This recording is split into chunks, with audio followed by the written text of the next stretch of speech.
Long ago, a king received a gift from a neighboring kingdom, two magnificent falcons. They were Indian falcons, the most beautiful birds he had ever laid eyes on. He treasured the gift deeply and immediately summoned the kingdom's finest falconer. His hope was that these rare birds would grow into fierce, majestic companions for his royal hunts. Months passed. One day, the king called the falconer to the palace to report on their progress. The falconer shared that one bird had matured beautifully, soaring high with powerful wings and graceful precision. The other falcon, he said, had never left its perch, not once since the day it arrived. Concerned, the king summoned ornithologists, expert bird trainers, healers, and even mystics from far and wide. They all tried their methods, but none succeeded. The falcon remained still, hopping timidly between nearby branches, but never flying, never leaving its familiar spot.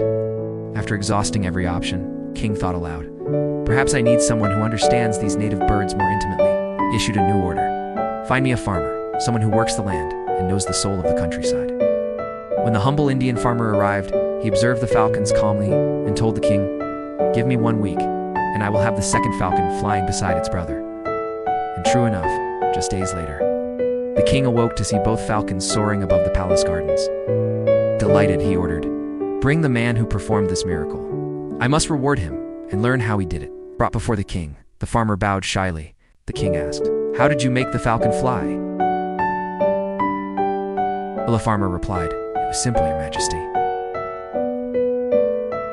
I just cut the branch it was clinging to, that's all." All of us are born to fly, to awaken the extraordinary potential within us. But sometimes, we cling to our branch, holding tightly to what's familiar and safe. As parents, we spend our lives building what we believe are the strongest, safest perches for our children. Then we wonder, why aren't they flying? Let's pause and ask, are our actions contradicting our hopes? Are we trapping them in comfort when we wish for courage? So if we want our children to soar, just as nature intended, let's remember. 1.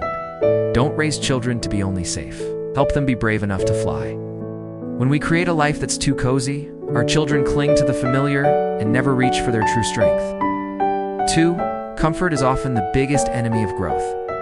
Children need the right challenges. 3. Parents can't fly for their children, but they can help them realize their own wings.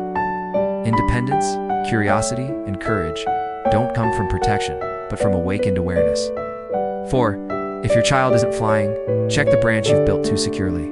Over-control, rigid expectations, or a fear-driven environment may be holding them back instead of lifting them up. 5. Instead of pushing harder, sometimes all it takes is to gently cut a branch. The miracle lies in release, not in force.